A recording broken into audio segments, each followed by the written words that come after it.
Mereka yang gagal mengemban amanah Allah menjadi khalifah di muka bumi, yang berperangai lumo. Siapa mereka? Bani Israel. Nyo perango lumo. Maka baca semua kisah tentang bagaimana kisah Bani Israel dalam Al-Baqarah, hana yang god mandum lagi. Saya pikir orang Aceh sangat memahami sekali dan terasa kalau diucapkan apa perango lumo. Assalamualaikum warahmatullahi wabarakatuh. Alhamdulillahi rabbil alamin. Nahmaduhu wa nasta'inuhu wa nastaghfiruhu wa nastahdihi.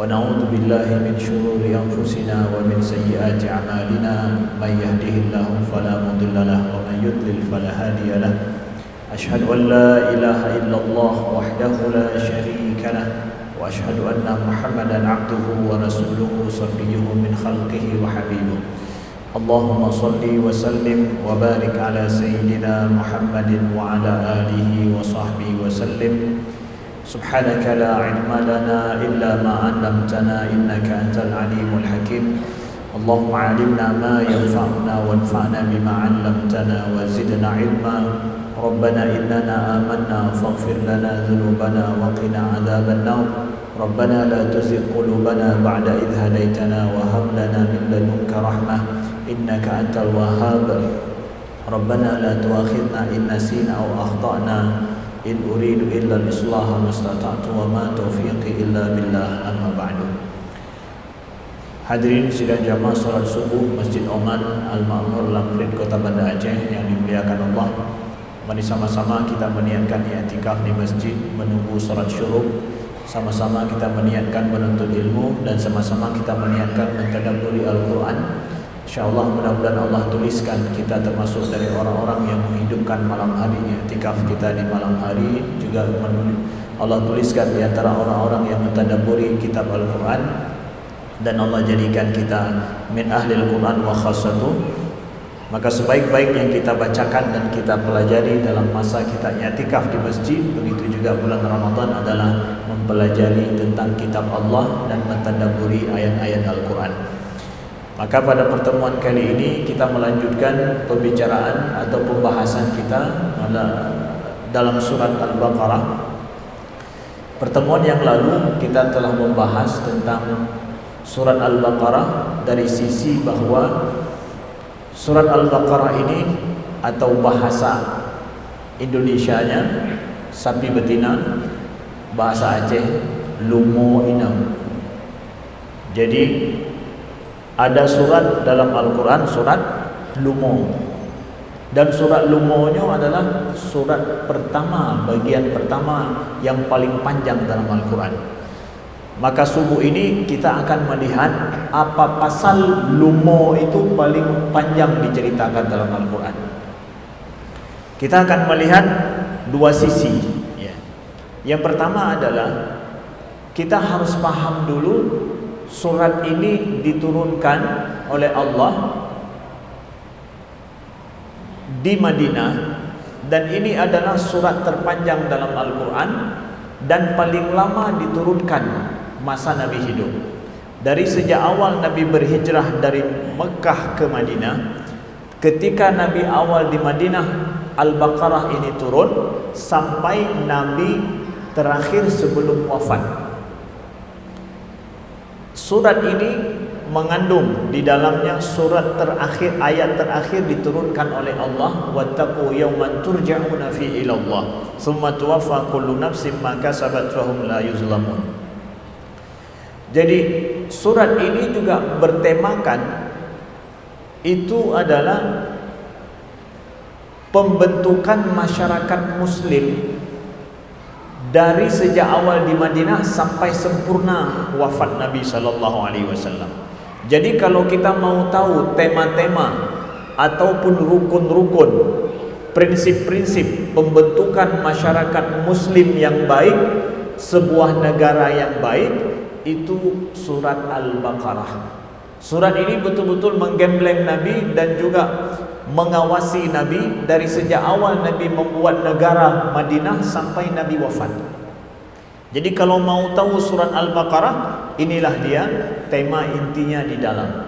Hampir-hampir kita mengatakan bahwa surat-surat lain selain Al-Baqarah itu adalah lampiran-lampiran. Jadi undang-undang dasarnya ini Al-Baqarah, sedangkan surat lain lampiran daripada surat Al-Baqarah, penjelas-penjelasnya. Begitu saudara yang dimuliakan Allah. Kemudian yang kedua, surat Al-Baqarah ini ada dua kisah yang disebutkan oleh Allah itu tidak berulang pada surat-surat yang lain. Yang pertama adalah kisah tentang penciptaan manusia sebagai khalifah di muka bumi, yang sudah kita bahas pada pertemuan yang lalu. Wa idz qala rabbuka lil malaikati inni ja'ilun fil ardi khalifah. Jadi manusia diciptakan oleh Allah sebagai khalifah itu sudah dijelaskan jauh sebelum penciptaan manusia itu sendiri. Jadi tema penting dalam surat Al-Baqarah tentang penciptaan manusia sebagai khalifah di muka bumi. Penjabarannya adalah pembentukan masyarakat muslim dan sebuah negara muslim yang berhasil dibuat oleh Nabi sallallahu alaihi wasallam. Al-Baqarah menjadi pegangannya. Kemudian uniknya ada cerita yang kedua dalam surat Al-Baqarah ini, adalah kisah tentang penyembelihan sapi betina. Yang kisah ini tidak ada dalam surat-surat yang lain, hanya disebutkan dalam surat Al-Baqarah. Penyembelihan lumo inam. Kisah ini adalah salah satu daripada banyak kisah tentang Bani Israel. Lihat, kisah Bani Israel itu kisah yang paling banyak mengambil porsi surat Al-Baqarah. Bayangkan itu ya. Surat Al-Baqarah paling banyak cerita tentang kisah Bani Israel. Kenapa demikian? Kenapa demikian? Jadi pembentukan masyarakat muslim yang baik di dalamnya kisah Bani Israel. Terbayang itu? Bagaimana pembentukan masyarakat muslim tapi di dalamnya kisah Bani Israel? Nah, kata para ulama, karena Al-Baqarah ini bicara tentang asal-usul penciptaan manusia sebagai khalifah di muka bumi, lalu Allah telah memberikan mandat dalam sejarah Bani Israel yang paling dekat dengan umat Nabi Muhammad, mandat untuk menjadi khalifah di muka bumi. Sebelum umat Nabi Muhammad datang, mandat khalifah itu diberikan kepada Bani Israel. Tetapi Bani Israel ini tidak mampu dan gagal mereka mengemban mandat daripada Allah menjadi khalifah umat terbaik di muka bumi. Sampai dalam Al-Quran Allah jelaskan secara langsung, inni faddaltukum 'alal 'alamin, kata Allah. Sungguh aku telah menjadikan kalian, mengutamakan kalian, menomorsatukan kalian di atas umat-umat di alam ini pada saat mereka dinobatkan sebagai penerima mandat khalifah di muka bumi sebelum datang umat Nabi Muhammad. Maka banyak sekali rasul-rasul dan nabi diutus oleh Allah kepada Bani Israel. Setiap satu nabi meninggal, datang nabi lain terus menerus. Mereka diberikan keutamaan oleh Allah, Bani Israel ini. Tetapi apa yang terjadi? Bani Israel ini gagal mengemban amanah tersebut. Kenapa gagal, Ustaz? Kenapa Bani Israel gagal? Kegagalan mereka semua diceritakan Allah dalam Al-Quran, terutama dalam surat Al-Baqarah. Maka surat Al-Baqarah menceritakan tentang perangai, i'tikad, perangai, akhlak, perilaku daripada Bani Israel yang menyebabkan mereka gagal menjadi khalifah di muka bumi. Semua diceritakan itu. Dari sejak awal kisahnya sampai akhir, semua ada dalam surat Al-Baqarah, diceritakan kegagalan itu. Maka ini pesan kepada umat Nabi Muhammad sallallahu alaihi wasallam, wahai umat Nabi Muhammad, hai muslimin, umat-umat Islam, kalian sekarang adalah yang menerima mandat khalifah di muka bumi ini. Kuntum khaira ummatin ukhrijat linnas. Kalian sebaik-baik umat. Setelah Bani Israel sudah enggak ada lagi, yang ada umat Nabi Muhammad. Maka sedari awal Allah berikan kepada kita penjelasan, nih lihat apa perangai, tingkah laku, akhlak, i'tikad daripada umat yang mereka selama ini gagal dalam mengemban amanah khalifah di muka bumi. Dari sejak awal Allah ajarkan kita, diajarkan umat Nabi Muhammad tentang ini. Begitu kita buka Al-Quran, setelah mukaddimah langsung menuju kepada inti permasalahan. Kalau masih belum jelas surat Al-Baqarah, masuk surat yang sedikit lebih panjang lagi, Ali Imran, terus lampiran sampai terakhir. Saudara yang dimuliakan Allah, begitulah struktur kalau kita ingin membacakan atau memahami bagaimana surat Al-Baqarah tersebut hubungannya dengan surat-surat yang lain. Nah, lalu kemudian di antara kisah Bani Israel yang banyak itu, Allah sorot satu kisah yang menjadi judul surat itu sendiri. Apa itu? Tentang penyembelihan sapi betina. Dan akhirnya surat itu diberi nama dengan surat Lumo, bahasa Acehnya. Saya kasih Lumo, nama Lumo, supaya terasa sama masyarakat Aceh itunya. Jadi yang gagal mengemban khalifah di muka bumi, yang berperangai lagi bagus. Jadi kesimpulannya, mereka yang gagal mengemban amanah Allah menjadi khalifah di muka bumi, yang berperangai lumo.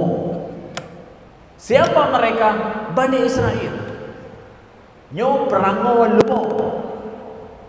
Maka baca semua kisah tentang bagaimana kisah Bani Israel dalam Al-Baqarah, hana yang god mandum lagi. Saya pikir orang Aceh sangat memahami sekali dan terasa kalau diucapkan apa perango lumo. Pelom lumo ino, punya lumo agam gagah betul kau nan. Na apa? Nago.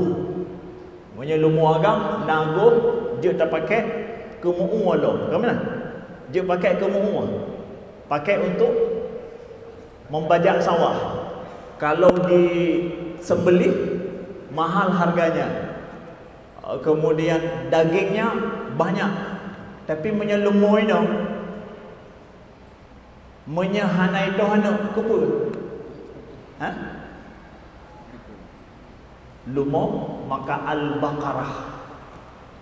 Saya ulangi sekali lagi, seakan-akan ayat ini, surat Al-Baqarah ini bercerita bahawa kalian wahai manusia sebagai khalifah di muka bumi, ya, orang yang gagal mengemban khalifah di muka bumi, itulah mereka yang berperangai sebagai lembu, lumo, dan pahnya itu kepada Bani Israel ternyata. Nah, jadi ini adalah mukaddimah untuk kita memahami surat Al-Baqarah. Nah, sekarang kita baca pada ayat 67, ya, Al-Baqarah ayat 67, yang membawa mushaf boleh membacanya, ya. Supaya yang kita bahas ini bukan menunda khatam Al-Qurannya para jamaah. Saya tidak menunda khatam. Ada yang rencana mau saya khatam ini gara-gara ustaz ini ngomong di depan saya nggak bisa baca Quran. Saya ngajak semua kita baca Quran dengan tadabbur biar kita paham yang kita baca. A'udzubillahi minasyaitonirrajim. Bismillahirrahmanirrahim.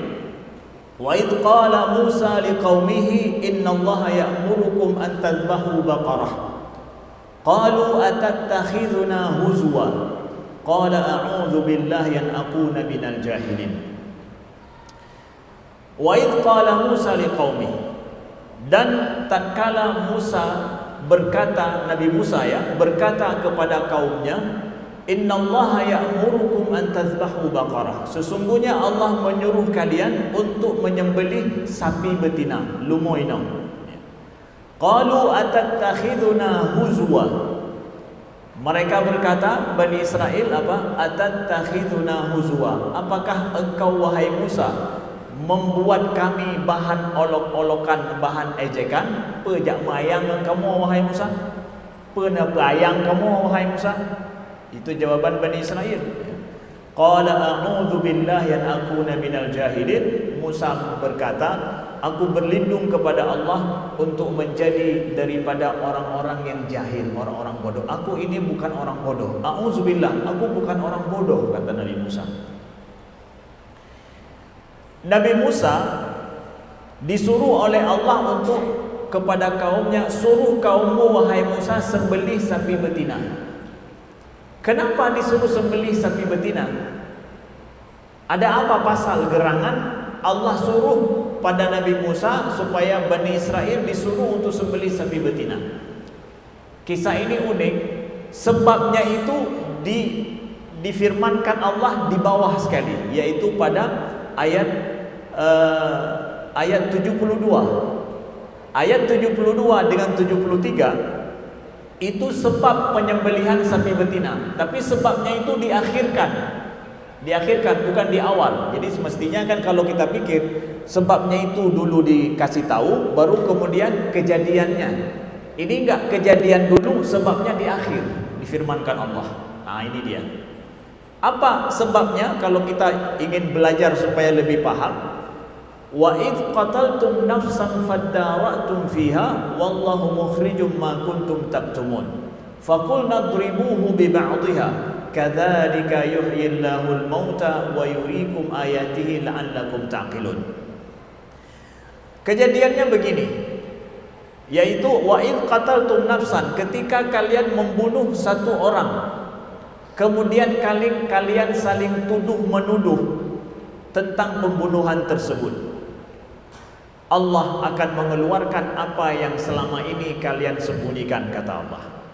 Nah, ini asbabun nuzulnya adalah sebabnya ya, Allah perintahkan penyembelihan sapi betina. Ada seorang membunuh pamannya di kalangan Bani Israel. Dia bunuh pamannya. Pamannya ini tidak punya anak, jadi male bahasa orang Aceh. Ya, male, tidak punya anak dia, dan dia adalah merupakan warisan, akan menjadi pewaris dari pamannya ini. Karena dia tidak sabar pamannya meninggal, akhirnya dia bunuh supaya cepat dapat warisan. Nyo Bani Israel kan Bani Aceh, yang menyena sama ceritanya lumo je lagi haba beno. Ya, nyo cerita lumo mendu nyo. Perango lumo mendu. Ya. Jadi dia bunuh ini pamannya untuk dapat harta warisan. Lalu mayat pamannya ini dia bunuh secara diam-diam, diletakkan di depan pintu rumah orang lain supaya orang itu tertuduh. Ya, perango apa? Baik tua-tua, perango lemo. Kiban buat negara. Lalu pagi hari dia menangis melihat bahwa siapa yang bunuh pamanku, ya. Akhirnya kan orang ini tertuduh yang ada mayat paman dia di depan rumahnya. Kemudian orang ini mengatakan, saya tidak membunuh. Bagaimana kamu tidak membunuh, ini mayat di depan rumahmu begitu? Akhirnya ribut besarlah di kalangan Bani Israel tersebut tentang siapa pembunuh. Akhirnya datang pemuka mereka mengatakan, untuk apa kalian ribut-ribut? Nabi Musa ada bersama dengan kita. Yuk tanya sama Nabi Musa, untuk apa ribut-ribut? Nabi Musa ada. Pergilah mereka kepada Nabi Musa untuk menanyakan, wahai Musa, ceritakan kepada kami, nah cara badronya nyokso yang poh. Na CCTV menyaino na CCTV ya. Nya jamun hana CCTV. Siapa yang bunuh ni? Akhirnya karena inilah Bani Israel. Mereka kalau ada masalah langsung tanya sama Nabi. Nanti Nabi suruh tanya sama Tuhan. Ya, jadi mereka bilang, "Wah, tanya sama Tuhanmu wahai Musa." Di itron makanan tanya-nya, lupa tanya awaknya. Pokoknya dia hanya ingin hack. Akhirnya Nabi Musa pun tanya sama Allah. Bani Israel suruh tanya Nabi Musa sama Allah, coba tanya sama Tuhan, siapa yang bunuh? Gitu. Akhirnya Nabi Musa tanya sama Allah, ya Allah, ini siapa yang bunuh ini? Nabi Musa setelah itu diwahyukan oleh Allah, supaya kalian tahu siapa yang membunuhnya. Ya, Allah katakan, "Faqul nadribuhu bi ba'dihha." Ya, disuruhlah oleh Allah untuk sembelih sapi betina. Lalu nanti setelah sembelih sapi betina, nanti sapi yang sudah disembelih itu dipukulkan daging sapi itu dengan mayat yang sudah mati. Nanti mayat yang mati itu akan hidup. Dan dia akan menceritakan sendiri siapa pembunuhnya. Gitu rekayasanya, bahasanya. Bahasa ilmu kriminal puikennya. Rekayasa ulang. Jadi begitu Allah firmankan, sembelih sapi betina, nanti setelah itu pukulkan dengan mayat daging sapi ini, mayat itu akan hidup, dia akan cerita siapa pembunuhnya. Ya. Maka Allah katakan, faqulna dribuhu bi ba'dihha, pukulkan dengan mayat yang sudah mati. Kadzalika yuhyillahul mauta, begitulah Allah menghidupkan yang mati. Wa yuriikum ayati, dan menampakkan ayatnya kepada kalian agar kalian berpikir. Nah, lalu perintahlah Nabi Musa kepada Bani Israel. Apa perintah? Yaitu innallaha ya'murukum an tadhbahu baqarah. Untuk menyelesaikan sengketa ini, permasalahan ini, Allah suruh sembelih sapi betina. Lalu mereka bilang kan, atattakhiduna huzwa, wahai Musa, kamu mengolok-olok kami. Kami tanya siapa pembunuh orang ini, kok kamu suruh kami untuk menyembelih sapi? Ada hubungan. Ya, udah. Itulah maka bilang, "Bekna aku mayang-ayang kamu." Ya, jadi mereka masih berpikir Nabi itu gejak mayang awaknya, jak mayang-mayang.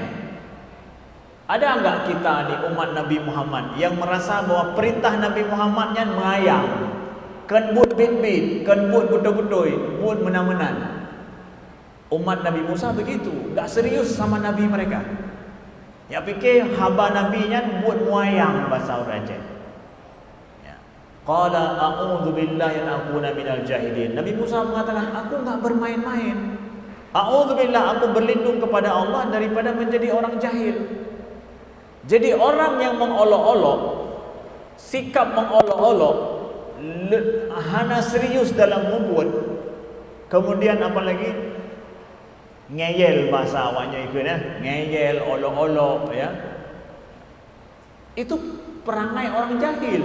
Nabi Musa mengatakan, aku bukan orang bodoh ya. Kan lu menggalak-galak lun kan. Ini perintah Allah. Serius ceritanya ini.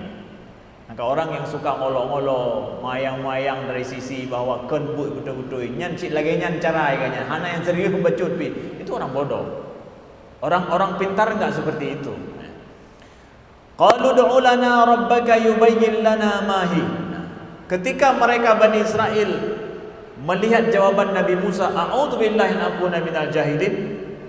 Oh, serius Nabi Musa rupanya. Jadi menyembelih sapi betina itu syarat untuk supaya bisa mengetahui pembunuhnya siapa. Nah, lalu karena mereka tahu Nabi Musa serius, mereka tanya bahwa, qalu du'u lana rabbak, wahai Musa, coba tanya sama Tuhanmu. Lihat tuh, tanya sama Tuhanmu wahai Musa. Adab mereka lihat, tanya sama Tuhanmu, bukan tanya sama Tuhan kita. Kan? Sida yang buat Tuhan rawagum ta. Nadam. Wahai Musa, kendikeun Nabi Musa, kendikeun Rasulullah. Sahabat Nabi tidak pernah memanggil Nabi Muhammad dengan Muhammad, tapi ya Rasulullah, ya Nabi Allah. Tapi umat Nabi Musa ini nih umat Nabi Musa yang mereka minta pertolongan Nabi Musa, apa mereka bilang? Qalu ud'u lana rabbak. Wahai Musa, tanya sama Tuhanmu. Perang apa nya? Hah? Ya. Ud'u lana, ya. Yubayyin lana mahi. Coba tanya sama Tuhanmu, dijelaskan sapi betina itu seperti apa. Yan kala wate ka butto itayu kahana mufo sab lumoina kahana itu rile wate ka butto itayu. Yubayyin lana mahi, dijelaskan pada kami oleh Tuhan sapi betina itu seperti apa, kiban sapi betinanya. Qala in, Nabi Musa pun tanya lagi sama Allah, ya Allah, sapi betina seperti apa yang engkau suruh untuk disembelih oleh kaumku? Qala innahu yaqulu innaha baqaratun la faridu wa la bikrun awanun baina dhalik. Yaitu Allah berfirman bahwa sapi betina yang disuruh sembelih itu adalah yang tidak tua dan tidak juga muda, pertengahan antara itu. Nah, dari sisi umur nih dijelaskan oleh Allah, dari sisi umur tidak tua, tidak muda, pertengahan.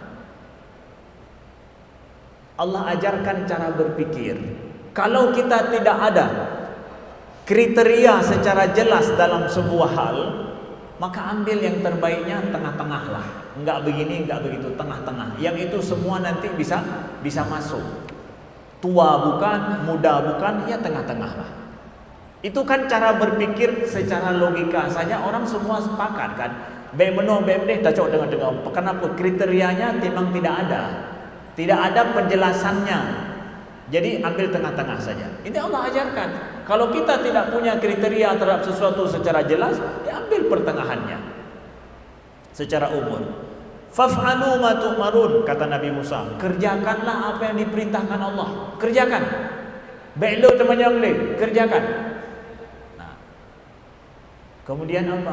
Tadi disuruh sama Nabi Musa nih, kerjakan apa yang diperintahkan Allah pada kalian. Qalu ud'u lana rabbaka yubayyin lana ma launuha. Ditanya lagi sama Bani Israel, padahal sudah disuruh kerjakan terus. Tanyakan sama Tuhanmu wahai Musa, apa warnanya? Itu umur, ini warnanya. Kalau padahal kalau dia pegang bubut laju. Kageyu oleh Allah, bubut laju. Kerjakan terus. Tanya lagi, wahai Musa, tanyakan sama Tuhanmu.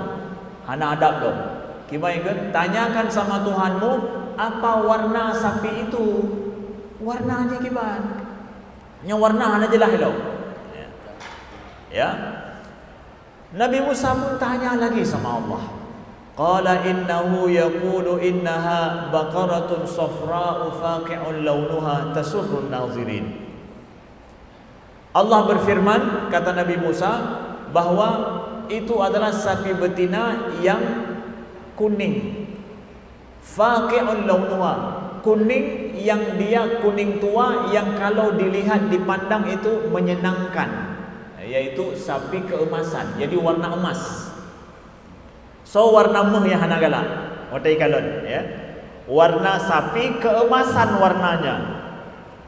Tasurrun nazirin, siapa yang melihat akan senang melihatnya. Keajalan. Warna umur sudah dijelaskan, warna juga sudah dijelaskan. Nah, qalu ud'u lana rabbaka yubayyin lana ma hi. Hana selesai urusan lo. Ditanya lo, qalu ud'u lana rabbak, wahai Musa, tanya lagi sama Tuhanmu. Bid kurang adab. Tanya lagi sama Tuhanmu, kiban le lumonya. Kau makin hana jelah lo. Lumaunya kiban. Innal baqara tashabaha alaina. Ya. Kami udah samar-samar melihat sapi. Kenapa? Ya, wadai minta warna, sulit mereka mendapatkan warna yang seperti itu. Warna yang lagi nyopai. Nah, karena mereka dapatkan lembu tua tapi warnanya kuning, yang dua hancur. Nah, si warna yang laginya tapi mentang muda. Kan sulit mencocokkannya. Warna kuning seperti ini tapi umurnya pertengahan. Merempok kaduha hanya pakai. Oh, mentang ubin hanya pakai sih. Kagak susahan mereka mencarinya. Qalu da'u lana rabbaka yubayyin lana ma hi. Sida yang tiga terubah Tuhan kata wahai Musa, bagaimana sapi itu? Ka itasyaba alaina, ini sapi nampaknya sama-sama sama kami. Kan payah kamu merempuk lagi nyata. La haula wala quwata illa billah. Ya. Wa inna insyaallahu la muhtadun. Kami insyaallah mudah-mudahan kami mendapat petunjuk. Bumrumpuk lumoinam yang lagi Allah mohon, lagi Allah perintahkan. Lalu Nabi Musa mengatakan, qala innahu yaqul. Nabi Musa tanya lagi sama Allah. Kapan juga kau tanya kepada Allah lu? Itanya siapa perintah dia ada tanya, hai bapak, kiban lain buah berusaha. Itanya malai dah hai. Nah perintah dari seorang atasan misalkan, ya. Lega bolak-balik golong mubut siapa mentang tanya atas atasan. Nah malai tu. Lega kah atasan, but hana macam pilok, mentang tu banyak. Begitulah Bani Israel ini. Mereka katakan apa? Setelah itu tanya sama Allah lagi, sama Tuhanmu, ya. Qala innahu yaqulu innaha baqaratun la dhalulun tusirul arda wa la taskil hars musallamatun la syiyata fiha. Ya. Qala innahu yaqul, Nabi Musa mengatakan, Allah berfirman, innaha baqarah, sesungguhnya sapi yang mesti kalian cari itu adalah la dhalulun tusirul ard, belum pernah dipakai untuk membajak lahan untuk pertanian. Tusirul ard wala taskil hars, tidak juga dipakai untuk pengairan, tidak dipakai untuk membajak tanah, dan juga tidak dipakai untuk mengairi. Ini menunjukkan masa itu sudah ada lembu dipakai untuk membajak tanah. Itu sudah ada masa Nabi Musa, karena adanya. Ya, begitu juga dipakai untuk mengairi lahan pertanian. Sudah ada pengairan berarti pada masa itu. Lembu dipakai untuk mengambil air dari sungai atau dari itu nanti bisa masuk ke lahan-lahan pertanian. Dulu tidak ada mesin, lembunya yang dipakai bekerja untuk itu. Maka yang kamu cari itulah lembu yang tidak dipakai untuk itu semua. Hai lumo inang kah nak pakai untuknya? Nyebar tanya lumo agam. Menyaurang nang lumo uang ke pakai lumo inang nyan bahasa kamu yang di kampung orang muuannya hana perataan tagai. Lumo inang juga gaya bolang itu hana lumo agam, lumo inang itu hana gaya muuai iblang juga. Ya. Itu di kampung saya dulu di PD. Jadi lembu betina itu malu kita kalau kita pakai untuk membajak sawah, karena dia bukan bekerja untuk membajak sawah, tapi untuk melahirkan anak dia kerjanya. Man nyan lumo inang tapi punya urinang beda. Kemudian apa lagi? Wala taskil harf. Begitu juga lembu itu ya tidak dipakai untuk mengairi, musallamatun la syiyata fiha. Dia itu yang sehat, tidak ada cacat, la syiyata, dan juga tidak ada belang. Ya, tidak ada cacatnya, tidak ada belangnya. Jadi semakin jelas detil ini. Ya. Semakin detil. Ya. Qalul ana ji'ta bil haqq. Nyo baru betul Nabi Musa. Nyan baru betul ini begahirona. Mereka pula yang menghakimi Nabi Musa. Nyan baru betul. So yang jarang. Sama lagi orang tanya mana. Ada orang yang tanya sama. Biasa kami ustaz ditanyai sama orang. Ada orang yang nanya ini untuk menghakimi ustaz-ustaz. Jadi tanya sama ustaz ini bilang begini, tanya ustaz ini bilang begitu, tanya sama ustaz ini bilang begitu. Kan pertanyaannya, jawaban ustaz-ustaz kan beda. Ketika ada seorang ustaz yang menjawab sesuai dengan hati dia, nyan baru betul itu begahirona. Hai, sono ya begah ustaznya betul. Pun lebih ilmu daripada kanyan. Hah? Nyan baru betul, pakan dia betul sesuai dengan hati lo. Ya. Ini Bani Israel menghakimi Nabi Musa. Nyan baru betul ini begahirona. Jadi bunuh anak betul yang minta Allah. Bani Israel. Al-ana ji'ta bil haqq fadhabahuha. Apa kejadian setelah semua diceritakan oleh Allah tentang sifat-sifat ataupun kriteria sapi betina ini. Fadzabahuha wa ma kadu yaf'alun. Akhirnya mereka sembelih, hampir saja mereka tidak melakukannya, kata Allah. Kenapa ada wa ma kadu yaf'alun? Hampir saja mereka tidak melakukannya. Sebabnya kenapa? Semakin kriteria detil, semakin sulit didapatkan. Padahal kata Nabi SAW ketika bicara masalah, ada hadis Nabi yang Nabi katakan bahwa andai kata mereka menyembelih ketika disuruh perintahkan sembelih seekor sapi betina, saat itu mereka sembelih, selesai urusan. Hana kriterianya mutabobi, hana adanya. Tapi kalau mereka terus bertanya, didetilkanlah kriteria sapi betina itu, sulitlah mereka mendapatkannya. Warnanya dicocokkan dengan umurnya dicocokkan dengan pernah dipakai mengairi bajak sawah atau tidak, ada belangnya atau tidak. Itu rumit sekali. Sampai diceritakan oleh ahli tafsir, mereka mencari di semua tempat sampai dapat yang sesuai dengan kriteria itu semua. Sapi milik seorang anak yatim. Sapi milik seorang anak yatim yang dia tidak punya sapi lain, cuma satu saja sapinya itu yang warnanya sesuai dengan kriteria itu dan semua kriteria pas betul. Tapi punya seorang anak yatim. Anak yatim ini sangat sayang sama ibunya. Ini warisan ayahnya. Lumo tagai tabah warisannya. Kiban kita nyaw menyenang saboh harta warisan yah de. Bila keblo lego kiban. Ada orang yang han kublo nyaw warisan yah lu. Nah, ada orang begitu. Kalaupun dia jual, berarti dengan harga yang hana cile-cile, fantastis harganya. Betul demikian. Kejadiannya adalah mereka meminta sapi tersebut yang sesuai dengan spek tadi.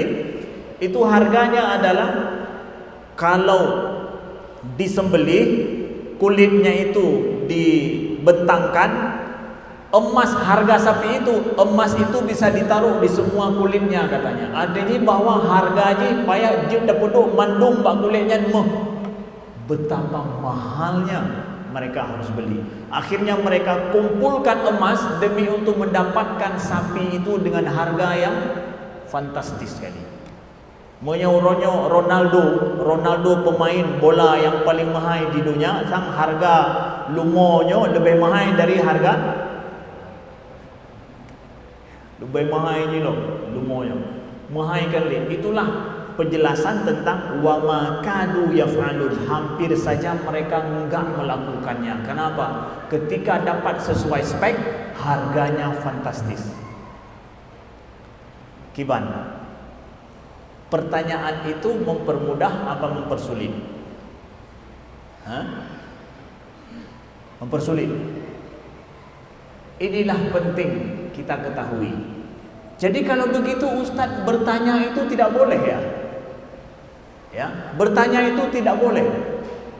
Begini, Bani Israel ketika mereka menanyakan ini kepada Nabi Musa, menanyakan kepada Allah, itu menanyakan untuk mengulur-ngulur waktu mengerjakan pekerjaan. Mereka menanyakan ini karena enggan melakukan perbuatan itu. Jadi tanya je, bubur hanten, gaduh tanya.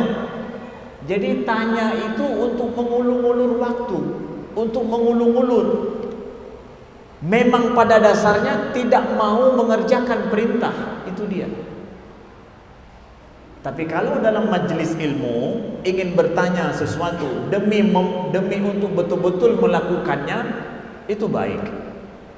Tapi kalau ada bertanya untuk ngetes orang, untuk enggan melakukan, untuk mengulur waktu, nah inilah perangai daripada Bani Israel itu sendiri.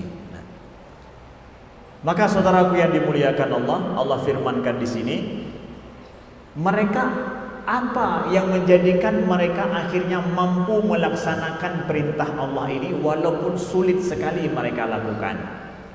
Kata para ulama tafsir, ada satu rahasia yang mereka ucapkan itu baik.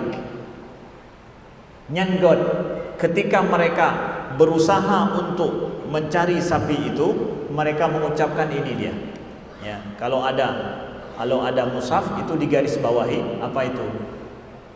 Wa inna insyaallahu lamuhtadun. Ketika pertanyaan yang ketiga, mereka tanya, wahai Musa, tanyakan lagi sama Tuhanmu, sapi betina itu seperti apa sih? Ya, kami ini melihat kok samar-samar, susah untuk mendapatkan itu. Wa inna insyaallahu lamuhtadun, kami insyaallah akan mendapatkan petunjuk sampai mendapatkan sapi yang seperti yang diinginkan atau yang diperintahkan. Nah, kata-kata insyaallah ini yang mereka ucapkan menjadikan akhirnya mereka walau kesusah payahan berhasil untuk melakukan ataupun berhasil mereka untuk menyembelih sapi itu. Itu berkat kata-kata insyaallah. Roh ikut sejahir-jahir awaknya, roh ikut sebuah katanya, berhasil mereka melakukan apa yang mereka plankan itu. Jadi ini adab bagi kita umat Nabi Muhammad sallallahu alaihi wasallam. Sesulit apapun permasalahan dalam hidup yang kita hadapi, duh jihnya tutup pintu mendung, hana duh ada kemungkinan kita melakukan sesuatu sulit sekali untuk menyelesaikan masalah kita ini. Ucapkan apa? Insyaallah ini akan bisa. Bani Israel yang akai lagi lumo, ijak minta lumo, sulit mereka mendapatkan roh ikut pun. Insyaallah akhir je, walau susah payah je. Itu rahasia insyaallah kata para ulama. Bani Israel ucapkan saja mereka berhasil, apalagi umat Nabi Muhammad.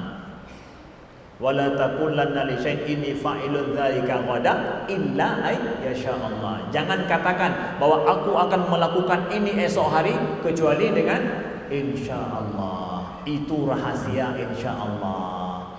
Ya. Rahasia insyaallah. Makanya ini adabnya. Kemudian catatan nomor 2 yang kita lihat di sini yaitu Allah mengatakan dalam ayat yang kita baca, ayat 72, wa id qataltum nafsan fadara'tum fiha.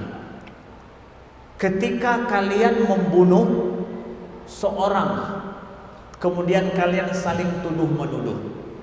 Ini kalian di sini siapa?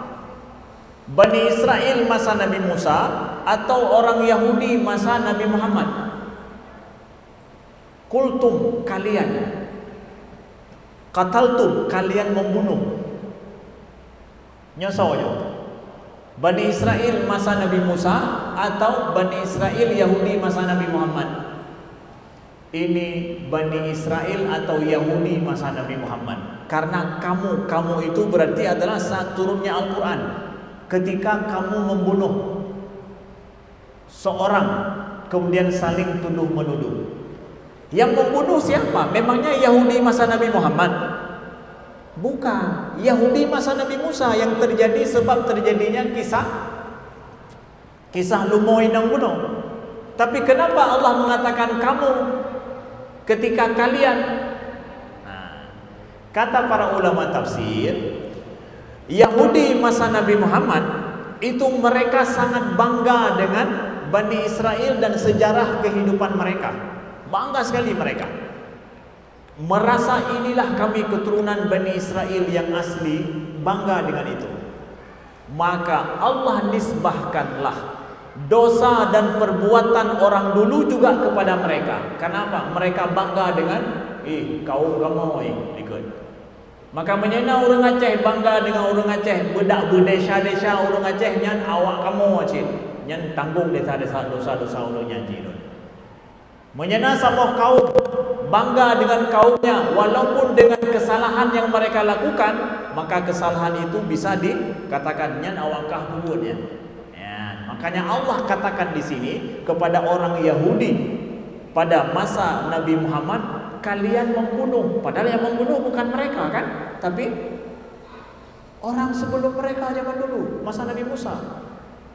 Maka hati-hati mencintai suatu kaum kita akan dianggap kaum daripada kaum itu. Apalagi kalau kita mencintai orang-orang yang berbuat dosa. Ya. Anak-anak muda, kawan-kawan muda, kalian mungkin punya kebanggaan dengan sosok-sosok tertentu. Jangan terlalu kalian banggakan kalau seandainya dia adalah pendosa. Kenapa? Dosanya itu bisa dikatakan ngonkah yang pegang lagi. So ngonkah. So Bob Marley. Yang galak-galak ke Bob Marley mesti dah pegang ya. Nya gara-gara ngonkah. So Bob Marley. Pokok galak kan ke Bob Marley do tersebut. Berarti dosa je kita pegang nya dosa kah sih. Dosa do ke sini. Ya. Jadi hati-hati mencintai suatu kaum. Kalau kita mencintai suatu kaum, dosa-dosa kaum itu dinisbahkan kepada kita, kata para ulama. Dan juga bahwa membunuh satu orang, kesalahan dalam suatu masyarakat itu bisa menjadi kesalahan semua orang juga, saudaraku yang dimuliakan Allah. Karena itu tanggung jawab kita bersama dari sisi kemasyarakatan. Jadi disinilah sedikit kami sampaikan kisah daripada Bani Israel tentang masalah penyembelihan sapi betina, di mana kisah ini kemudian diangkat menjadi surat, dan surat ini kemudian menjadi surat Al-Baqarah karena kisah ini hanya disebutkan dalam surat Al-Baqarah, dan menunjukkan juga di sini betapa perangai Bani Israel yang tidak terpuji, tidak beradab kepada Allah Subhanahu wa taala dan kepada Nabi Musa alaihissalam ya. Mudah-mudahan berguna dan bermanfaat. Mudah-mudahan Allah jadikan kita umat Nabi Muhammad umat yang mampu untuk mengemban amanah menjadi khalifah di muka bumi. Dan kami sampaikan, siapapun yang membaca surat Al-Baqarah ketika dia mendapatkan kisah Bani Israel, lihat perangainya dalam ayat ini apa. Perangai itu bukan untuk ditiru oleh umat Nabi Muhammad, tetapi untuk menjadi pelajaran umat Nabi Muhammad tidak demikian, tidak boleh begitu. Kalau umat Nabi Muhammad berperangai, berperilaku seperti yang Allah sebutkan dalam surat-surat Al-Baqarah dan surat yang lain tentang Bani Israel, maka kita akan gagal juga dalam mengemban amanah kita sebagai khalifah di muka bumi. Sekian, terima kasih, mudah-mudahan berguna dan bermanfaat. Aku qouli hadza wa astaghfirullah li wa lakum. Subhanakallahumma wa bihamdika asyhadu an la ilaha illa anta astaghfiruka wa atubu ilaika. Wassalamualaikum warahmatullahi wabarakatuh.